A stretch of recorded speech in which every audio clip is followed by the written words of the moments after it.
सर्वेभ्यो नमः। देववाणी संस्कृतं यूट्यूब चलदृश्यं प्रति भवतां भवतीनां च हार्दं स्वागतम्। मित्रों, काशिका वृत्ति श्रीमद् वामन जयादित्य विरचिता प्रथमोऽध्यायः चतुर्थः पादः कक्षा संख्या 98तमी 98वीं कक्षा को आज पढ़ेंगे। ठीक है, ये व्हाट्सएप नंबर दिया है।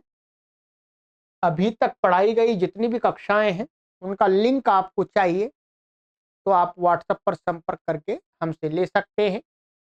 और इन सभी कक्षाओं को यदि आप भारत देश के अंदर रहते हैं तो आप देववाणी संस्कृतम ऐप को डाउनलोड करके भी पढ़ सकते हैं।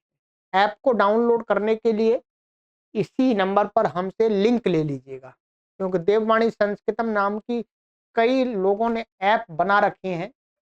उन ऐपों के अंदर है कुछ नहीं, परंतु जो हमारी देववाणी संस्कृतम ऐप है उसमें आपको ये कोर्स पढ़ने को मिलेगा। ध्यान रखिए। ठीक है, चलिए तो आरंभ करते हैं मित्रों।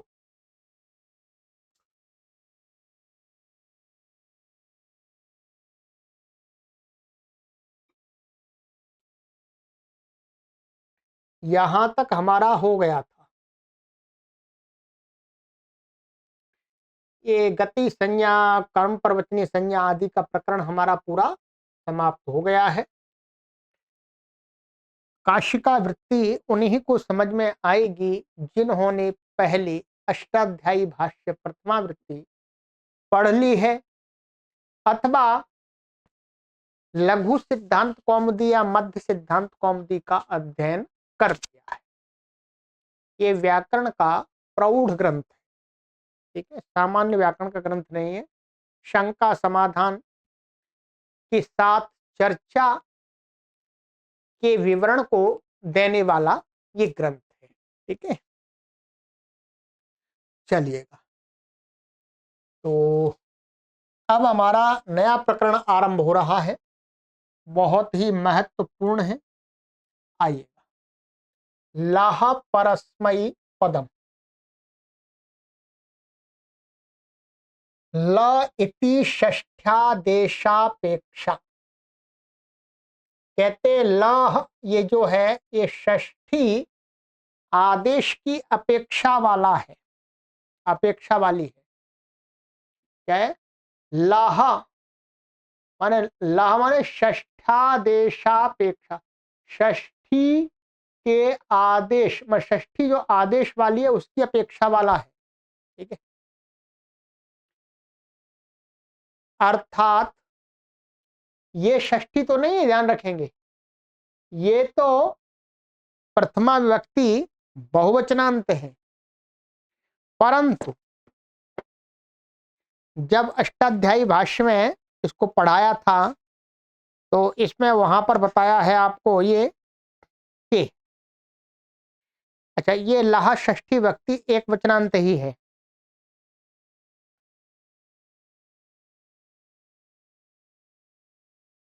ठीक है, वही है जो मैं बताया कि ये षष्ठी ही है। तो लाह इति षष्ठ्यादेशापेक्षा, जो षष्ठी है ये आदेश की अपेक्षा से है। लकार के स्थान में आदेश इस प्रकार से, तो क्या लादेशाह परस्मै पद संज्ञा भवन्ति। ठीक है, जो लादेश होते हैं, लकार के स्थान पर आदेश होते हैं। ठीक है, तो लह का स्थान पर ल के स्थान वाले जो आदेश, ठीक, तो वही हो गया षष्ठी आदेश अपेक्षा वाली है। आदेशों को तरफ माने आदेशों के संबंध को बताएगी। ल के स्थान पर होने वाले आदेश, ठीक है, तो उनकी क्या होती है? परस्मयी पद संज्ञा। ठीक है, तो सीधा सा ये हो जाएगा लह, लह माने ल के स्थान में होने वाले आदेश। ठीक, वो अपने आप ही जो आदेश है उनका अपने आप ही अन्वय हो जाएगा। ठीक है, तो लकार के स्थान में जो आदेश होते हैं, जैसे वहां पर लस्य आदि कहा है तीसरे अध्याय के चौथे पद, तो उन सबकी परस्मयी पद संज्ञा कही है। तो बता रहे आगे इसका अपवाद होगा, तो जितने की होती है टिप तस झी, सिप थस था, मिप वस मस, क्षत्रि वसूच, इतने क्या है इनकी लकार के स्थान में होने वाले ये टिप तस सिप्थस्ता मिप वस मस, ये 9 प्रत्यय, और क्षत्रि प्रत्यय और पशु, क्षत्रि भी क्या है लट के स्थान में होता है और कछु लिट के स्थान में होता है, तो वो भी लकार के स्थान में आदेश है। तो ये जो आदेश है इनकी परस्मयी पद संज्ञा होती है, बस सरल है। परस्मयी पद प्रदेशाः सिचि वृद्धि परस्मयी पदेषु इत्यामे इत्येवमादयः। परस्मयी पद का प्रयोग कहाँ होता है, जैसे सिचि वृद्धि परस्मयी पदेषु यहाँ पर प्रयोग हुआ है। ठीक है, तो इत्यादि और भी अनेक जगह है, शेषात् कर्तरि परस्मयी पदम इत्यादि इत्यादि। ठीक है, तो ये हो गया, इस सरल है, कुछ विशेष नहीं है। आइए, तंगानावात्मने पदम, तंगिति प्रत्याहारो नवानाम वचनानाम। तंग ये प्रत्याहार का ग्रहण है, और वो तंग प्रत्याहार कौन से 9, ता आताम झ थास थास आथम ध्वम इड वही मही, आन इति शानच कानचोर ग्रहणम, और ये जो आन पड़ा हुआ है इसमें, इससे शानच और कानच का ग्रहण। पूर्वेण परस्मयी पद संज्ञायाम प्राप्तायाम तंगानयोरात्मने पद संज्ञा विधीयते। पूर्व सूत्र से, क्योंकि ये भी लकार के स्थान में होने वाले हैं। ठीक है, तो लकार के स्थान होने वाले, तो पूर्व सूत्र परस्मयी पद संज्ञा प्राप्त थी, तो उसका अपवाद कहा कि इनकी तो लकार के जो आदेश हैं, तो इनकी तो क्या होगी आत्मनेपद संज्ञा। तो आत्मनेपद संज्ञा विधीयते। ता आतम झ थास आथम ध्वम इट वही मही। ठीक है, हो गए। आनह खल्वपि, आन का हान से क्या है शानच कानच। ल इत्येव कतिह निघ्नाना, यहां पर क्या है, कहते हैं केवल लकार के स्थान में होने वाला जो शेष बचता है आन, शानच और कानच का, वही का ग्रहण है। ये लकार के स्थान में नहीं होता है, और क्या होता है आन उसका शेष बचता है, एक प्रत्यय है ये। यहां पर मैं बता देता हूं सूत्र आपको,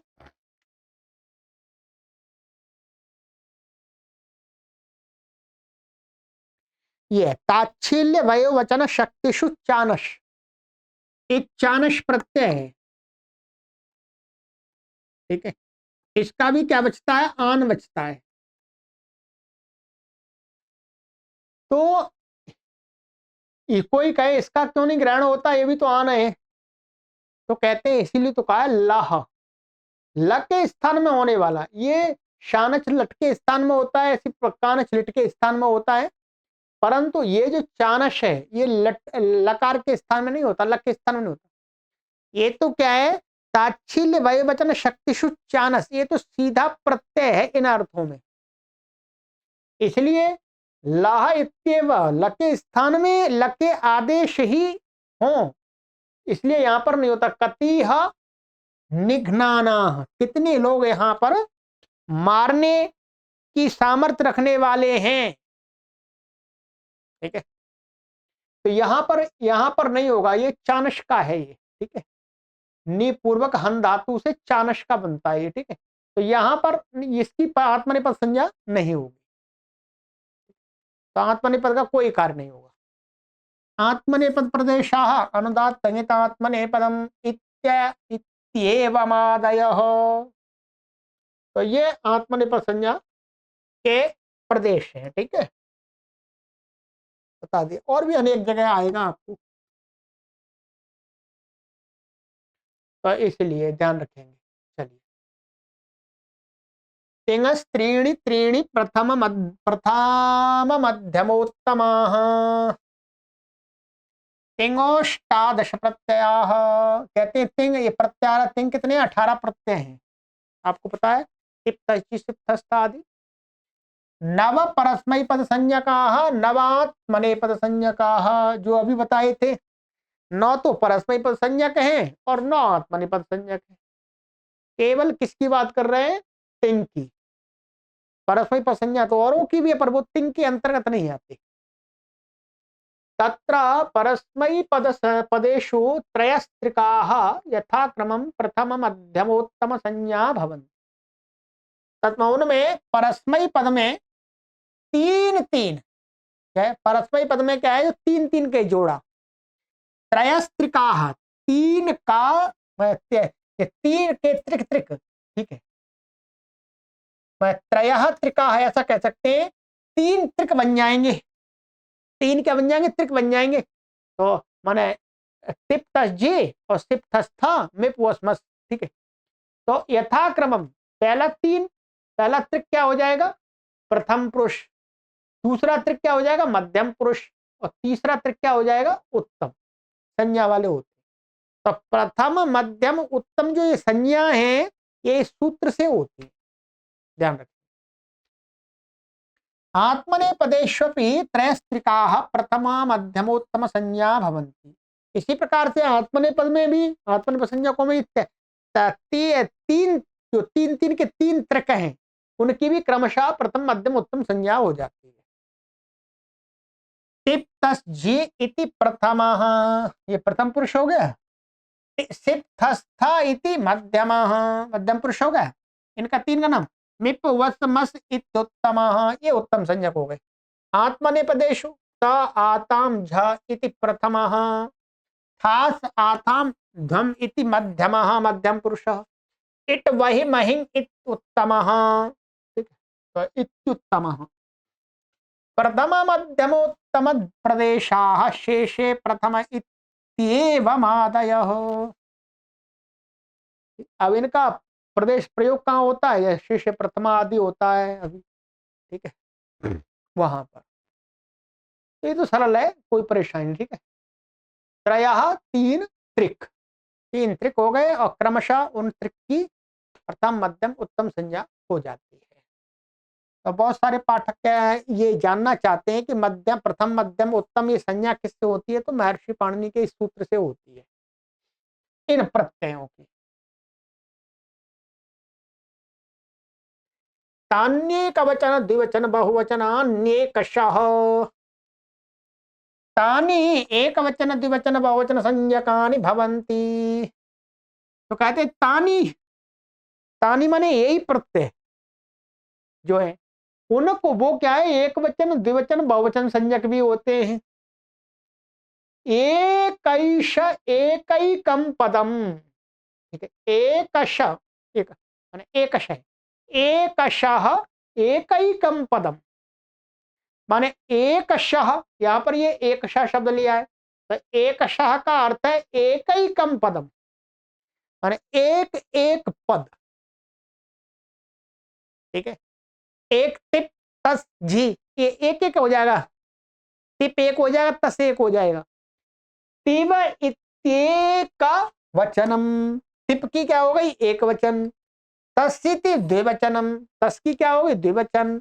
जीति बहुवचनम, जी की क्या हो गई? बहुवचन। इसी प्रकार से आगे एवं सर्वत्र, इसी प्रकार से दूसरी जगह भी जान लेना चाहिए। सिप इति एक वचनम, थस इति द्विवचनम, था इति बहुवचनम। मिप इति एक वचनम, वस इति द्विवचनम और मस इति बहुवचनम। ऐसे आप प्रकार से आगे, ठीक है। एक वचन द्विवचन बहुवचन प्रदेशाः, इनका प्रयोग कहाँ होता है? तो बहुवचन, बहुषु बहुवचनम, तो बहुवचन का यहाँ प्रयोग है। ऐसे ही द्वे कयोर द्विवचन एक वचने, वहां पर एक वचन और द्विवचन का प्रयोग हो गया। इत्येवमादयः, ये प्रयोग। ठीक है, चलिए।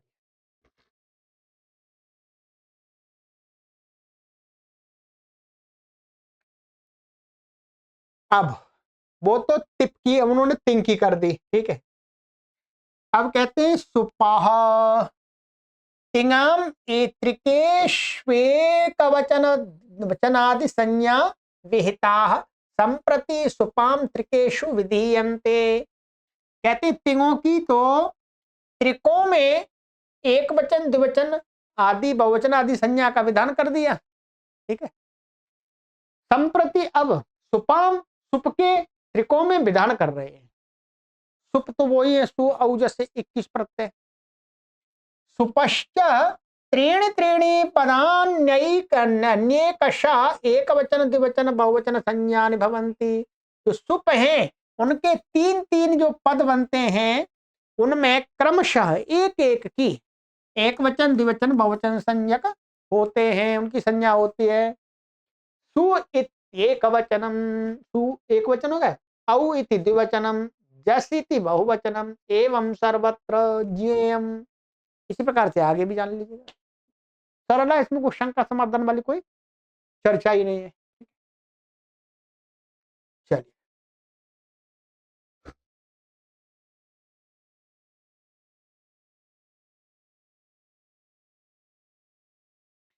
विभक्तिश्च त्रीणि त्रीणीत्यनुवर्तते।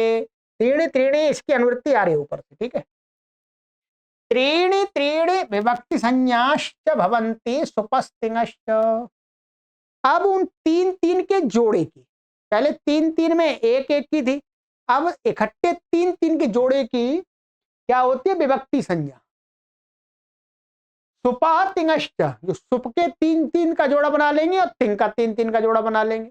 जैसे विभक्ति प्रदेशा, विभक्ति प्रदेशा तो बता दिया जैसे, तो जैसे सुप की सु औ जस विभक्ति, ठीक है।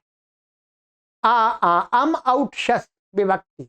इसी प्रकार से तिप तस झी पूरे की एक विभक्ति, उस वो भी विभक्ति है, ध्यान रखेंगे। उसका कम प्रयोग होता है परंतु वो भी विभक्ति है, विभक्ति मान करके वहां पर भी कार्य होता है, ध्यान रखेंगे, ठीक है।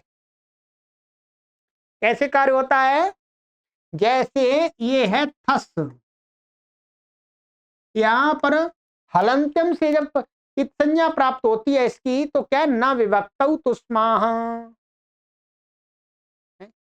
न विभक्तौ तुष्माह से मना हो जाता है, ये विभक्ति के सकार की संज्ञा नहीं होती है। चलिए, ये हो गया। तो प्रदेशा अष्टना विभक्त मादया, ये यहाँ पर प्रयोग है इसका, विभक्ति संज्ञा का। ये हो गया। अब आइएगा कि मध्यम पुरुष कहां पर होता है, उत्तम पुरुष कहां पर होता है और प्रथम पुरुष कहां पर होता है, उसके लिए यहाँ पर 4 सूत्र दिए हैं, ठीक है। अष्टाध्यायी भाष्य में आप एक बार देखेंगे पहले, तब समझ में आएगा, ठीक है। आइएगा, युष्मद्युपपदे समानाधिकरणे स्थानिन्यपि मध्यमः लस्य इत्यधिकृत्य सामान्येन तिवादयो विहिताः तेषामयं पुरुष नियमः क्रियते। कहते हैं कि लस्य 3-4-77वां सूत्र है, इसको अधिकार करके, माने यहाँ पर अधिकार करके सामान्य रूप से तिवादी का विधान किया गया है। लकार के स्थान में तिप होता है, तस होता है, झी होता है, इत्यादि इत्यादि। तेषाम उनका अयम पुरुष नियम, उन्हीं तिप तस झी आदि का यहाँ पर पुरुष का नियम हो रहा है कि उनमें से 3 जो प्रथम पुरुष है, मध्यम पुरुष है, उत्तम पुरुष है, तो वो मध्यम पुरुष कहाँ होता है, उत्तम पुरुष कहाँ करना चाहिए है, प्रथम पुरुष कहाँ करना चाहिए, क्रियते नियम किया जा रहा है। क्या, युष्मद्युपपदे सति व्यवहिते चा व्यवहिते सति समानाधिकरणे समानाभिधे तुल्यकारके स्थानिनि प्रयुज्यमानेप्य प्रयुज्यमानेपि मध्यम पुरुषो भवति। इसको समझ लीजिएगा, ठीक है। कहते हैं कि युष्मद उपपद रहते हुए सति, युष्मदी उपपदे सति। युष्मद तो पता ही है आपको, युष्मदत्वम। व्यवहिते चा व्यवहिते, जो लकार होगा, जो ये लकार ला आता है, इसके स्थान में जो तिप तस्जी आते हैं, वो किससे होते हैं? धातु से। किससे होते हैं? धातु से। अब धातु से होंगे ये, कोई भी धातु होगी, भू, तिप, भू, सेव आदि। अब इस धातु सहित लकार के एकदम अनंतर में यहां पर वो युष्मद शब्द, अथवा यहां पर दूर हो, बीच में और भी शब्द हो।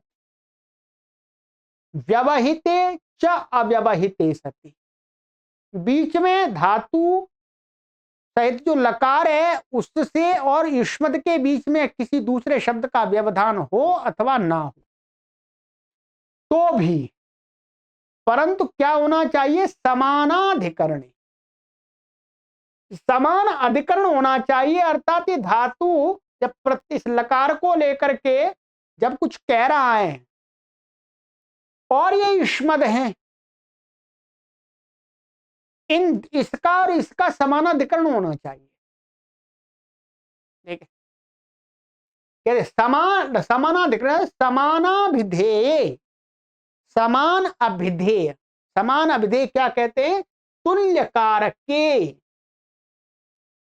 तुल्य कारक होना चाहिए इनका, तुल्य कारकत्व। ठीक है।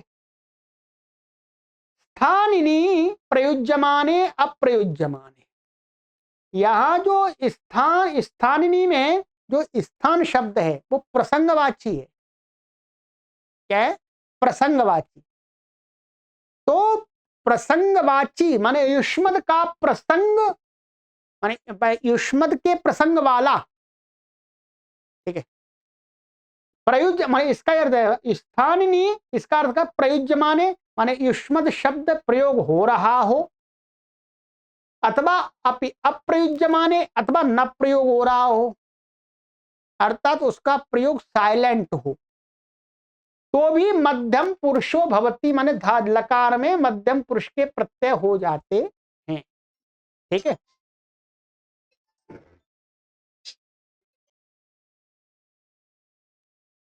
ठीक है। तो समानाधिकरणे, इसी समानाधिकरणे को खोला है। समानाधिकरण अर्थात समानाभिधेय तुल्य कारक, ये दोनों शब्द इसी को, इसी के पर्यायवाची के रूप में प्रयोग हुए हैं। ठीक है। तो होने पर स्थानिनी, स्थानिनी का अर्थ है युष्मद शब्द, स्थान शब्द, इसमें जो स्थान और फिर इन्हीं प्रत्यय है, तो स्थान शब्द क्या है? प्रसंगवाची है। ठीक है।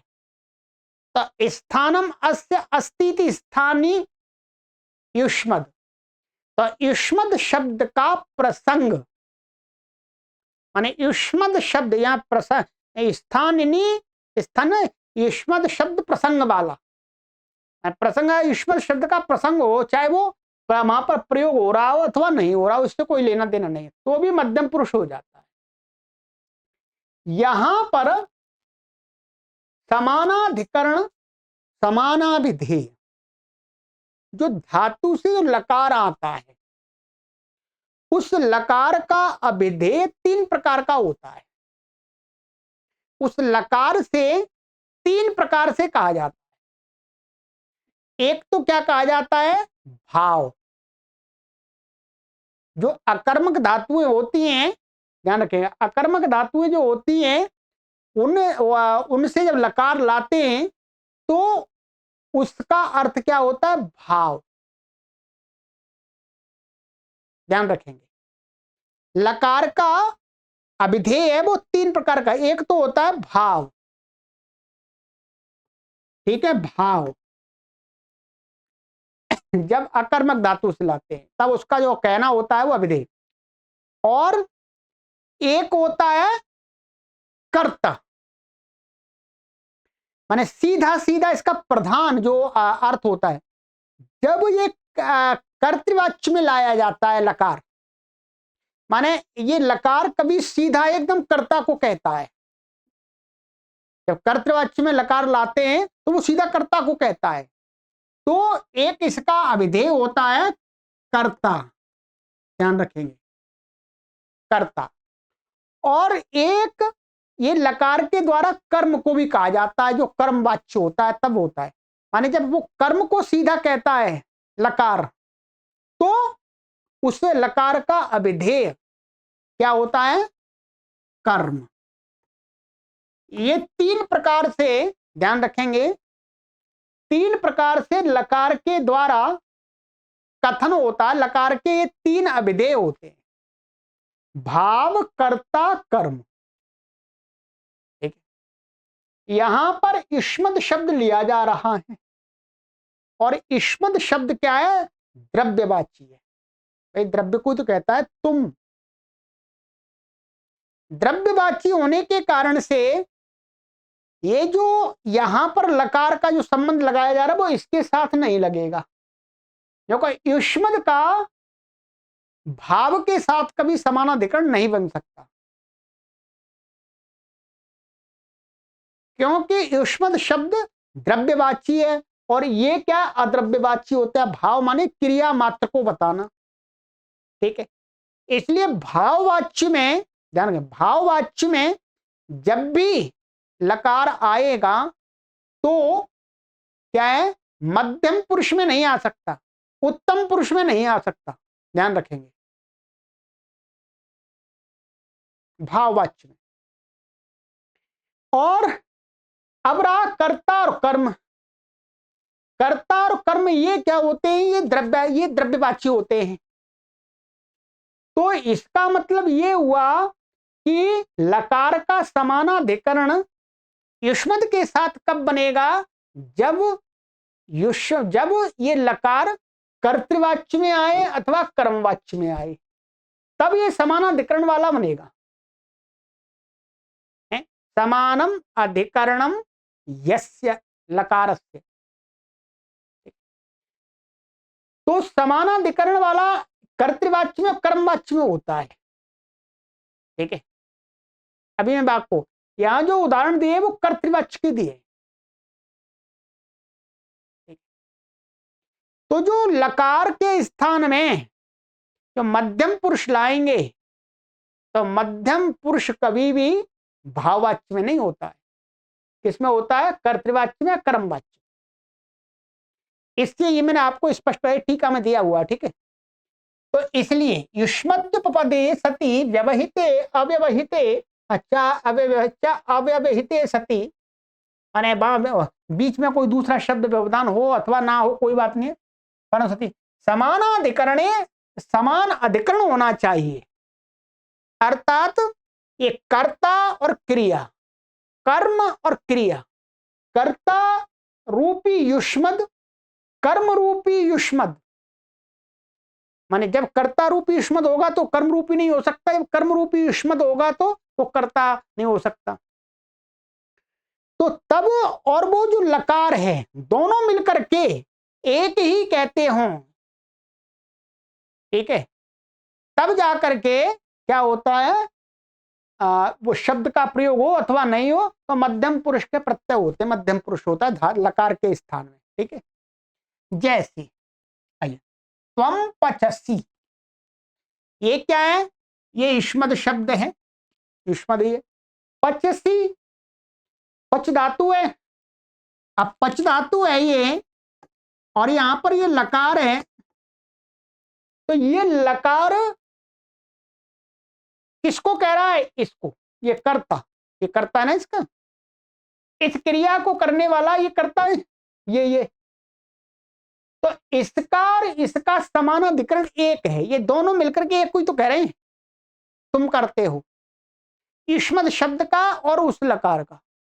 तो इसलिए यहां पर ये पास में समीप में उपपद में है। ठीक है, तो इससे क्या हो गया? पच धातु से युष्मद मध्यम पुरुष हो गया। ठीक, यहां व्यवधान का नहीं दिया इन्होंने, अब यहाँ पर जैसे ये तो हो गया अव्यवहित, ये तो सीधा त्वम क्या पचसी, यहाँ बीच में त्वम भोजनम पचसी, ऐसा भी प्रयोग होगा। तुम भोजनम पचसी, तुम भोजन पकाते हो, तो ये से पच और तुम के बीच में व्यवधान हो गया तो भी इससे मध्यम पुरुष हो जाए। बस ये बता, इसी प्रकार से और लंबा वाक्य बनाएंगे तब भी कई पदों का व्यवधान हो जाता है। कैसे, तुम कदा कदा पठनम करोषि, तुम कदा भोजनम पचसी, कई शब्दों का व्यवधान हो जाए लंबे लंबे वाक्यों में तो भी हो जाए, कोई परेशानी नहीं है। युवाम पचथा यूयम पचथ, ये मध्यम पुरुष हो गया। ये तो व्यवधान का और अव्यवधान का दोनों हो गया, ठीक है। अब दूसरा, अप्रयुज्यमाने भी प्रसंग होना चाहिए।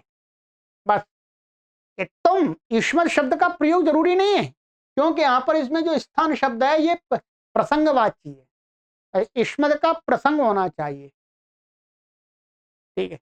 तो पचसी, पचथा, पचथ, पचसी ऐसा भी कह सकते हैं। पचसी का अर्थ क्या हो जाए, तुम पचसी, क्योंकि यहां पर युष्मत् का ही प्रसंग है। ऐसा भी प्रयोग कर सकते हैं, कोई परेशानी होता ही है लोक में, हर भाषा में होता है। चलिएगा, ये हो गया आपका। अब चलते हैं आगे।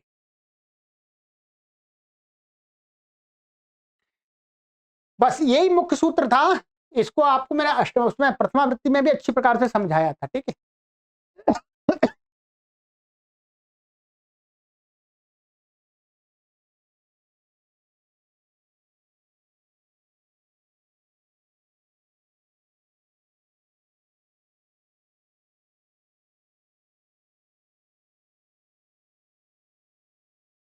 हाँ, अब जैसे उसमें था, भाव का भी उदाहरण दिखा देता हूं मैं आपको। जैसे अच्छा, कर्म का मैं दिखाया नहीं, कर्म का जैसे त्वम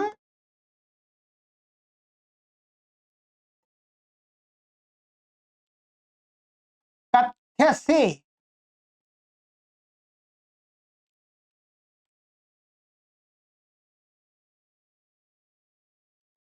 ये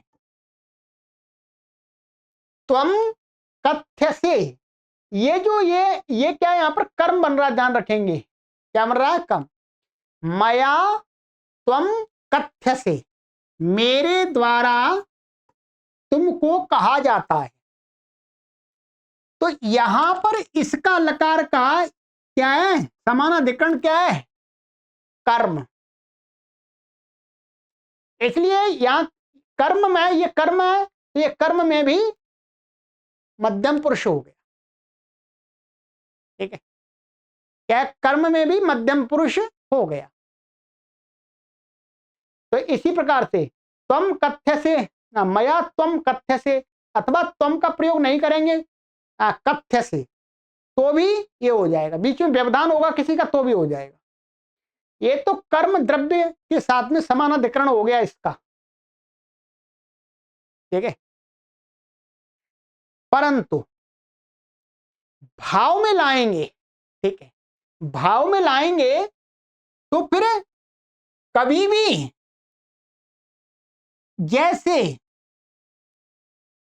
ये बनता है आस धातु का आस्यते, क्या है, आस्यते, त्वया आस्यते, तुम्हारे द्वारा बैठा जाता है, इसका समानाधिकरण इसके साथ नहीं हो सकता, क्योंकि यहां पर भाव को क्या कहा जा रहा है, यहां द्रव्य नहीं, द्रव्य के साथ में संबंध नहीं लगेगा। इसलिए कभी भी यहां पर जब भाव में लकार लाएंगे तो मध्यम पुरुष नहीं होता है, ना उत्तम पुरुष होता है। इस बात को समझ लेना, केवल प्रथम पुरुष ही होता है, क्योंकि शेष प्रथमा आगे कहेंगे, शेष में प्रथम होता है, वहां पर समान अधिकरण वाली बात नहीं है, ठीक है। तो यहां पर इसके साथ में समानाधिकरण नहीं है, इसलिए यह मध्यम पुरुष नहीं हो सकता, ना उत्तम पुरुष हो सकता। ये मैंने आपको ये बता दिया, ठीक है। चलिएगा, ये हो गया। अब इसी का एक अपवाद बता रहे हैं थोड़े से क्षेत्र में। प्रहासे च मन्योपपदे मन्यतेरुत्तम एकवचो। प्रहासः परिहासः क्रीडा। प्रहास का माने परिहास, हंसी मजाक। क्रीडा माने हंसी मजाक की एक प्रकार का खेल, हंसी मजाक में। प्रहासे गम्य माने मन्योपपदे धातोर मध्यम पुरुषो भवति। मन्यतेश्चोत्तमः स चैकवद् भवति।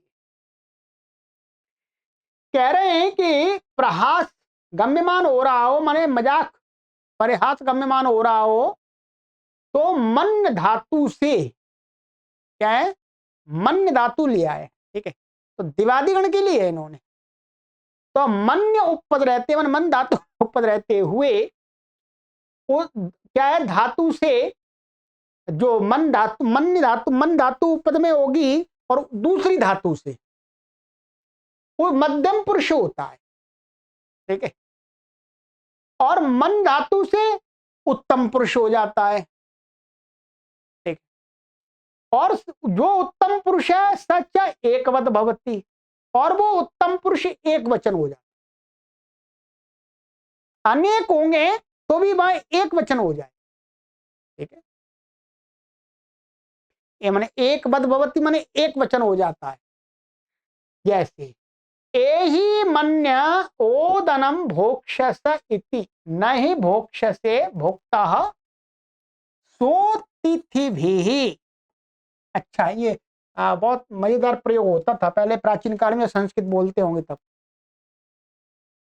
कोई व्यक्ति है, कोई छात्र है, गुरुकुल से ही संबंधित उदाहरण है। एक छात्र है दूसरे छात्र का मजाक उड़ा रहा है, आज उसको भोजन नहीं मिला एक छात्र को तो उसको चिढ़ाने के लिए कि एही मन्ये मन्ये ओदनम भोक्षसे, तुम ऐसा मानते हो कि आज मैं ओदन खाऊंगा।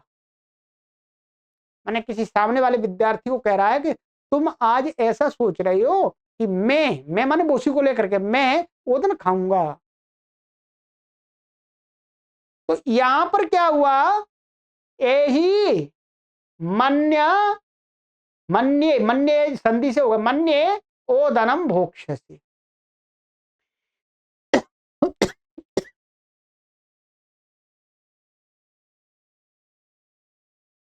नहीं भोक्ष से भोक्ता सो अतिथि भी, भाई नहीं खा पाओगे, नहीं खा पाओगे।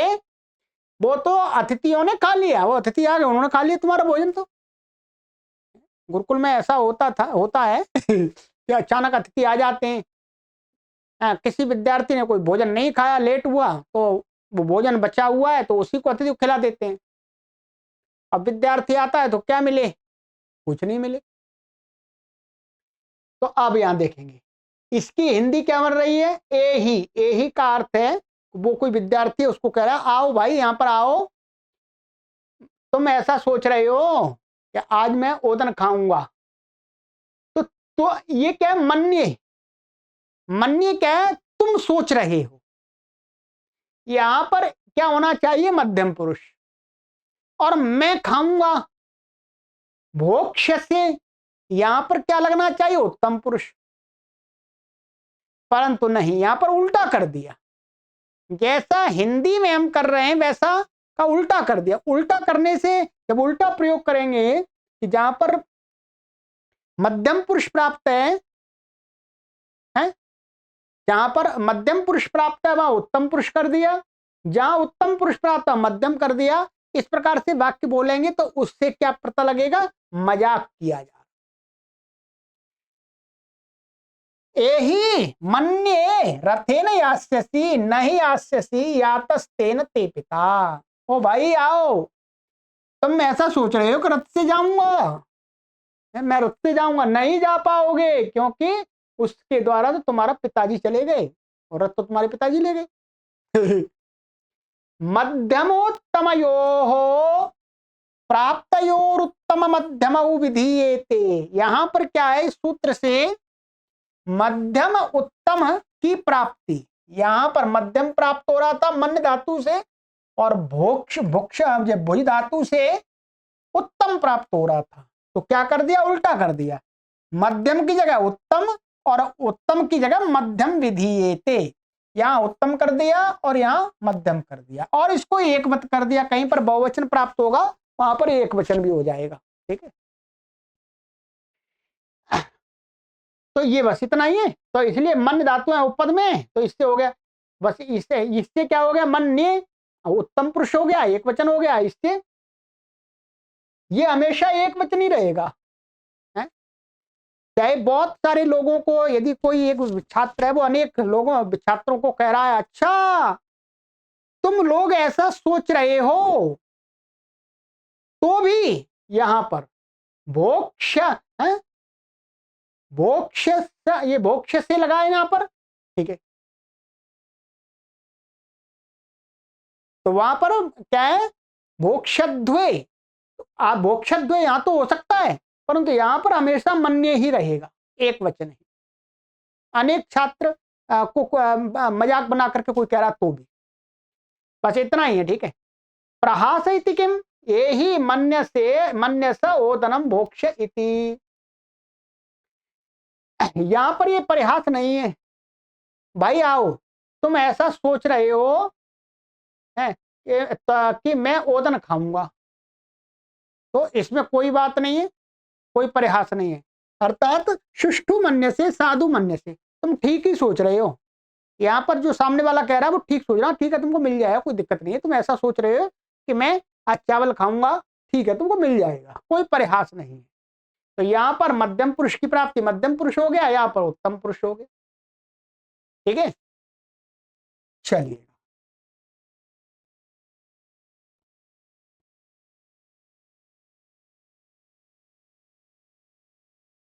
आज इसको समाप्त करेंगे पूरा। ठीक है, अस्मद्युत्तम, उत्तम पुरुषो नियम्यते। यहाँ पर उत्तम पुरुष का नियम किया जा रहा है। अस्मद्युपपदे समाना विधे प्रयुज्यमाने अपि अप्रयुज्यमाने अपि उत्तम पुरुषो भवति। अस्मद शब्द के उपपद रहते हुए समान अभिधेय होने पर उसका प्रयोग हो अथवा ना हो, प्रसंग होना चाहिए, तो क्या हो जाता है, उत्तम पुरुष होता है। अहम पचामी, आवाम पचावह, वयम पचामह। ठीक है, वही व्यवधान और अव्यवधान वाली यहां पर भी बात लगेगी। ठीक है, यहां पर बीच में कोई व्यवधान हो तो भी हो जाएगा। ठीक है, अप्रयुज्यमाने भी पचामी पचावा पचामह, यहां पर अश्मद शब्द का प्रयोग नहीं है तो भी हो जाएगा। तो बिल्कुल युष्मद का जो हमने प्रयोग बताया था उसी बिल्कुल उसके स्थान में अस्मद लेकर के उत्तम पुरुष करना है, बस सारा अर्थ वही रहेगा। सही, द्रव्य जो मैंने बताया कर्तृवाच्य और कर्मवाच्य में ही लकार का अविधेय समानाधिकरण होगा, भाववाच्य में यहां पर भी नहीं हो पाएगा। ठीक है, चलिए ये हो गया। शेषे प्रथम, शेष इति मध्यमोत्तम विषयादन्य उच्यते। यत्र इष्मदि इष्मदस्मदि समानाधिकरणे उपपदे न स्था तत्र शेषे प्रथम पुरुषो भवति। कहते हैं शेष यहाँ पर क्या है, मध्यम और उत्तम विषय से अन्य को कहा जा रहा है, मानो उसको छोड़ करके। यत्र युष्मदस्मदि समानाधिकरणे उपपदे न भवतः न स्था, जहां पर युष्मद और अस्मद शब्द का समानाधिकरण नहीं होता है लकार के साथ में, तो वहां पर क्या है, तत्र वहां पर शेष में प्रथम पुरुष हो जाता है। इसलिए भाव में भी प्रथम पुरुष हो जाता है, अथवा इनके अतिरिक्त कोई भी कर्ता हो, कर्म हो, तो भी क्या हो जाता है, प्रथम। पचती पचता पचंती। ठीक है, तो ये हो गया। ठीक है, चलिए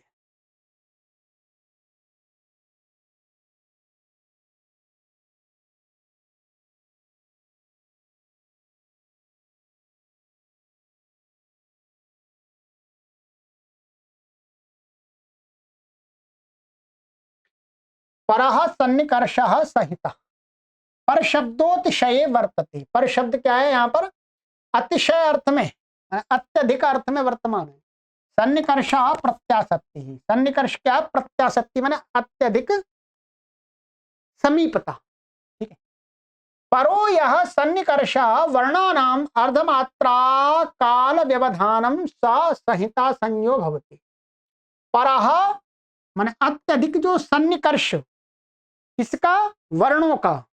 तो वर्णों का अत्यधिक सन्निकर्ष क्या होता है? अर्धमात्रा काल व्यवधान। केवल अर्धमात्रा काल तो चलेगा, एक वर्ण से दूसरे वर्ण के उच्चारण के मध्य में आधी मात्रा का तो हम गैप दे सकते हैं, आधी मात्रा के काल का। ठीक है, आधी मात्रा, ये आधी मात्रा से अधिक मात्रा चला गया फिर संहिता संज्ञा नहीं होगी, तो उसमें क्या हो जाता है? संहिता संज्ञो भवति, वो संहिता संज्ञा हो जाती है। जैसे दध्यत्र मध्वत्र, तो यहां पर क्या है? दधि, दधि प्लस अत्र। अब क्या होगा? जब हम इस ई और इस अ का उच्चारण, इस ई और अ के उच्चारण के बीच में आधी मात्रा का व्यवधान रखेंगे तो ये क्या हो जाएगा? कैसा उच्चारण होगा? या हो जाएगा, ई को या होगा। और आधी मात्रा से अधिक का व्यवधान रखेंगे तो फिर ई ही रहेगा, दधि अत्र। और एकदम जल्दी से बोलेंगे तो दध्यत्र। ई का अपने आप उच्चारण या में बदल जाएगा, जिसको यण संधि कह देते हैं। तो यहां पर ये मानिएगा, इस या, जो ई को जो या होता है, इस या और इस आ के बीच में आधी मात्रा का ही व्यवधान है। आधी मात्रा से अधिक का व्यवधान करेंगे तो फिर या नहीं बनेगा, फिर ई ही सुनाई देगा, फिर कोई अणची नहीं लगेगा। ध्यान रखेंगे, या नहीं कर सकते आप। ई को या तभी होगा जब उसके आगे वाला वर्ण एकदम जल्दी से बोलना हो। ठीक है, ई को या की बात कह रहा हूं मैं। ठीक है, ऐसे मधु अत्र मध्वत्र संहिता प्रदेशाः संहितायाम इत्येवमादयः, ये हो गए। चलिए अंतिम सूत्र, विरामोवसानम विरति ही विरामः। क्या है? एक तो विराम शब्द का अर्थ कहते हैं, विराम क्या है? विरति ही। विरति ही का अर्थ हो गया वर्णों का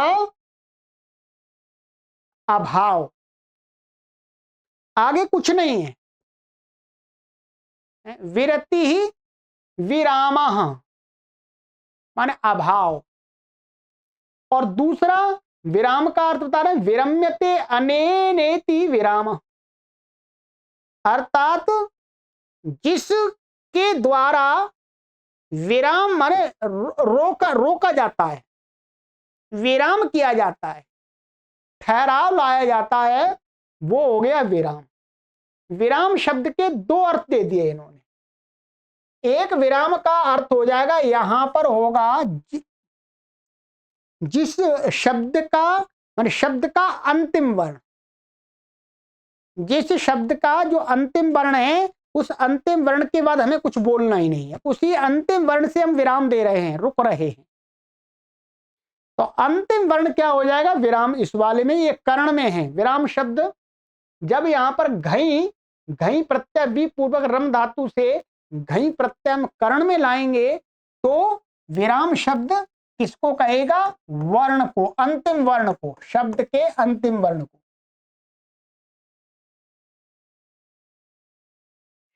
और यहां पर विरतिर विरामा का अर्थ होगा अभाव, मान किसका अभाव? वर्णों का। ठीक है, वर्णों का मान शब्द संबंधी बात चल रही है तो अभाव। तो दोनों प्रकार से बात घटित हो जाएगी। ये कहते हैं सोवसान संयो भवति।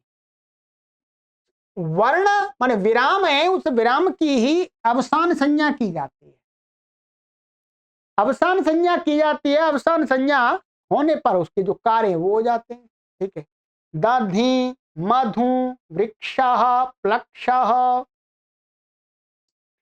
ये दिए हैं। ठीक है, यहां पर ये मानिएगा, ये क्या है, दधि, ये ऐसा है यहां पर। ठीक है,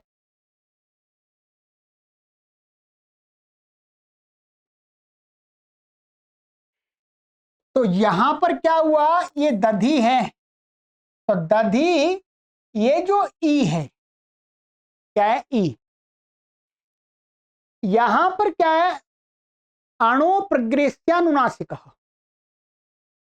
जो 8-4-56वां सूत्र है, उससे क्या हो जाता है कि अवसान में, माने अवसान में जो अंतिम अण होता है उसको अनुनासिक हो गया। ऐसे ही मधु यहां पर भी हो गया। तो अब क्या है, अवसान में, अब यहां पर क्या है, वर्णों का अभाव, वहां अवसाने लेंगे, तो अवसान माने वर्णों का अभाव के विषय में, जहां पर अवसान माने यहां पर अर्थ लगेगा, जब ये वाले आप विराम लेंगे, इस वाले विराम की अवसान संज्ञा होगी विरति, विरति ही इति विराम, तो क्या हो जाएगा, इसकी वर्णों के अभाव की क्या होगी, अवसान संज्ञा। तो अवसान के विषय में, अवसान माने विषय, यहां पर फिर विषय लगेगा अर्थ, क्योंकि वर्णों का अभाव परे तो मिल नहीं सकता, सप्तमी में परे तो घटेगा नहीं, कि वर्णों के अभाव के परे रहते, जो अभाव परे कैसे हो सकता है। हाँ, तो वहां पर अर्थ लगता है, जब ये वाला हम इस अर्थ की अवसान संज्ञा करते हैं, और जब अवसान संज्ञा मान करके कुछ सूत्र लगाते हैं, तो यहां पर इस अर्थ से होगा कि वर्णों के अभाव के विषय में, माने जहां वर्णों का अभाव का विषय उपस्थित हो रहा हो, वहां पर जो अंतिम अण होता है उसको अनुनासिक हो गया, अणो प्रग्रेस्यानुनासिक। ठीक है, अभी इसको भी घटाएंगे। और जब इस अर्थ वाला हम लेंगे, कर्ण में विराम शब्द लेंगे, उसकी अवसान संज्ञा करेंगे, तो विरम्यते, तो यहां पर विराम किसके द्वारा किया जा रहा है, यहां पर रुकना किसके द्वारा किया है, इस ई अंतिम वर्ण है, ई ई विराम बनेगा, इसी के द्वारा, तो अब यहीं आगे कुछ नहीं बोला जा रहा, बस यहीं पर अंत हो रहा है, एंड। तो जब हम विरम्यते अनेन इति विराम शब्द लेकर के अवसान संज्ञा करेंगे, तो विराम शब्द किसको कहेगा, ई को, क्योंकि इसके द्वारा विराम किया जा रहा है। तो फिर इसको कहेंगे कि अवसान संज्ञक के स्थान में, ध्यान रखेंगे, अवसान संज्ञक के स्थान में इसकी अवसान संज्ञा होगी ई की, ध्यान रखेंगे, विराम ई को कह रहा है, और फिर विराम की अवसान संज्ञा होगी, तो यहां पर ई क्या हो गया, अवसान संज्ञक। तो फिर अणु प्रग्रेस्यानुनासिका, वहां पर जो ऊपर से वावसाने आ रहा है, तो अवसाने, तो अवसान संज्ञक जो वर्ण होता है उसके स्थान में, माने उसमें क्या होगा, अनुनासिक हो जाएगा। तो दोनों प्रकार से, चाहे विरतिर विराम अथवा विरम्यते अनेनेति विराम, दोनों प्रकार से हम विराम शब्द की अवसान संज्ञा करके इष्ट सिद्धि कर सकते, कोई परेशानी नहीं है, परंतु घटाने का तरीका अलग होगा। जब इसको भाव में लाएंगे तो फिर विषय में लगाना पड़ेगा, अवसान संज्ञा को लेकर के जहां कार्य का है, तो वह अवसान संज्ञा के विषय में, माने वर्णों के अभाव के विषय में। और जब इसको कर्ण में ले आएंगे तो फिर अवसान संज्ञक में। ठीक है, जैसे घर में। अब देखिएगा यहां पर ऐसे ही वृक्ष प्लक्ष अवसान प्रदेश खरवसानी और विसर्जनीय इत्येवमादयः। अब यहां पर है वृक्ष शब्द है, ये क्या है वृक्ष। अब ये वाला हम लेंगे, इसकी भी अवसान संज्ञा करेंगे विराम की, तो क्या है वर्णों का अभाव। तो क्या है खरवसान योर विसर्जनीय, यहां पर अवसान में सप्तमी है, तो अवसान के विषय में क्या होता है, सकार को विसर्ग होता है। क्या है अवसान के विषय में सकार को, माने सकार को, रू को, इसको तो रू हो जाता ना, रू ऐसा, रू का रेफ बचता है, तो रू के रेफ को क्या होता है विसर्ग होगा। और जब ये वाला हम इस अवसान संज्ञा में मानेंगे कर्ण वाला, तो ये जो अंतिम वर्ण है यहां पर वृक्षर रा, इसके द्वारा अब यहां कुछ नहीं कहा जा रहा, तो ये वर्ण हो जाएगा विराम। तो अब क्या होगा, इस वर्ण में अवसान में, अर्थात इस वर्ण में क्या हो जाएगा, इस वर्ण को, इस वर्ण के स्थान पर क्या है विसर्ग हो जाएगा इससे, तो वृक्ष ये बन जाता है। ठीक है,